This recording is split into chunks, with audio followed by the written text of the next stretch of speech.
Magandang araw sa inyo mga ka-idol. Sa video na ito ay ibabahagi ko sa inyo kung paano ang tamang pag-aalaga ng kamuting kahoy. Ito yung mga tinanim kong kamuting kahoy mga ka-idol. Ayan. Pakita ko muna sa inyo ng sandali. Ayan.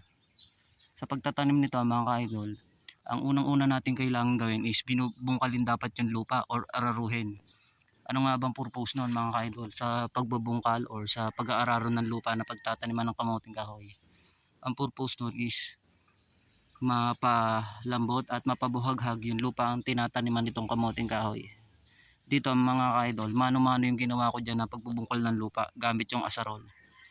Ang ginawa ko, raised bed or nakaplat, nakakama yung pinagtataniman nitong mga kamuting kahoy. Kaya kung mapapansin nyo mga idol, medyo mataas yung pagkakagawa ko ng plat. Siguro mga 1 dangkal at kalahati yan. Ang purpose niyan mga idol, para kapag naglalaman na yung tinanim ko na to na kamuting kahoy is makapaglaman sila ng marami tsaka malalaki. Makakapaglaman ng malalaki mga ka-idol yung mga kamuting kahoy na yan dahil nagawa na natin palambutin at mapabuhaghag yung lupa na pinagtataniman nitong kamuting kahoy. Ayun yung kailangan na pinagtataniman ng mga root crops.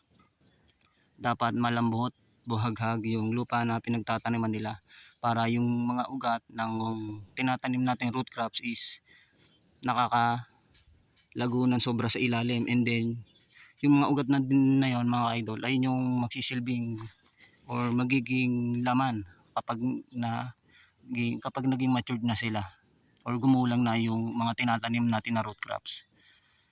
Kaya ayun yung kahalagahan na dapat nakaplat or nakakama yung pinagtataniman natin ng mga root crops tulad nitong kamuting kahoy.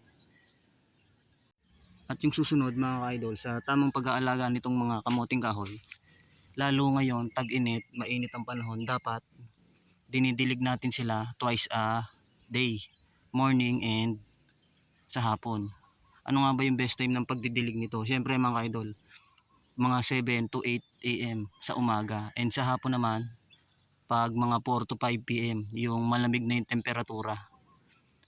Kailangan yung pagdidilig mga idol every morning and every afternoon para mapabilis natin yung paglaki ng mga kamuting kahoy lalo't bagong tanim sila. And then kailangan din yung regular talaga na pagdidilig para yung lupang pinagtataniman is mapanatili nating buhaghag at malambot. Ayan, eto mga idol, every morning and every afternoon dinidilig ko talaga yan, yung mga kamuting kahoy mula doon. Eto mga idol, ayan. Ito maganda na yung tubo nito nung isang to. Every morning and every afternoon dinidilig ko yan. At yung pagdidilig talaga mga idol, nakakatulong din yon para yung lupa, yung soil structure is mapanatili natin na maganda.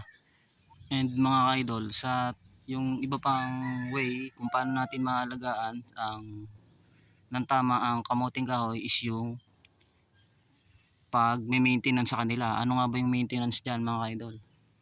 Unang-una na dyan yung pagtatanggal ng damo na nakapalibot dito sa mga tanim nating kamuting kahoy para wala silang kaagaw sa nutrients na na-absorb nila sa lupa. Kailangan natin matanggalan ng ano yan, mga damo hanggat bata pa sila. And then mga idol, yung isa pang maintenance na dapat gawin natin dyan, once a month siguro pwede tayo mag-apply ng pataba dyan kung gusto nyo talaga na masisigurado nyong makakapaglaman ng malalaki yung tinanim nyong kamuting kahoy. Pwede kayong mag-apply ng fertilizer dyan at least once a month, or depende sa inyo kung twice a month, nakadepende sa inyo yan mga idol. Yun lang naman yung mga dapat natin gawin kung paano natin maalagaan ng tama yung mga tinatanim nating kamuting kahoy. Unang-una yung pagbubungkal ng lupa, kailangan dapat naka-raised bed or naka-flat or nakakama. And then pagdidilig every morning and every afternoon, lalo yung ngayon summer, mainit talaga panahon, mabilis matuyo yung lupa or mag-dry. Kailangan natin masuportahan ng dilig yan. And then yung sumunod is yung pag-apply ng fertilizer. Kailangan din nyo mga idol kung gusto nyo talaga na makapaglaman yung kamuting kahoy na tinanim nyo ng malalaki tsaka marami. And yung isa pa pala mga idol, yung sa pagtatanggal ng damo sa palibot nito. Hanggat bata pa sila, dapat tinatanggalan natin yan ng mga damong nakapalibot sa kanila, yung tumutubo.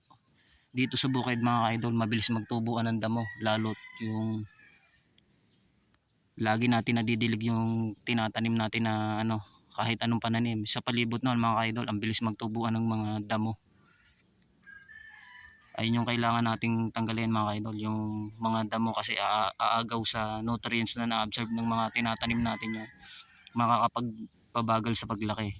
And doon pala sa paglalagay ng pataba mga ka-idol, kung commercial na fertilizer ang available nyo, di ayun ang ilagay nyo. Kung may organic naman, organic fertilizer ang ilagay nyo.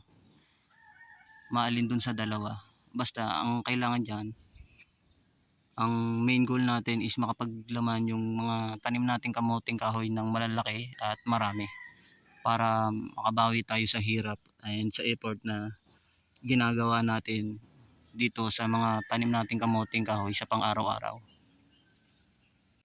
And yung ibang ano nga pala mga ka-idol, may nagtatanong sa akin, bakit ba daw dapat talaga na naka-flat or nakakama yung pinagtataniman ng kamuting kahoy?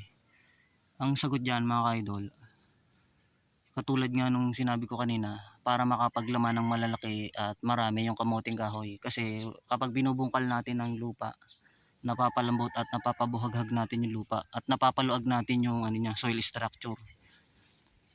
And then kaya dapat nakapalat din mga ka-idol, para pag dumating yung panahon ng tag-ulanan, hindi mabababad yung mga ugat ng mga tanim nating kamuting kahoy.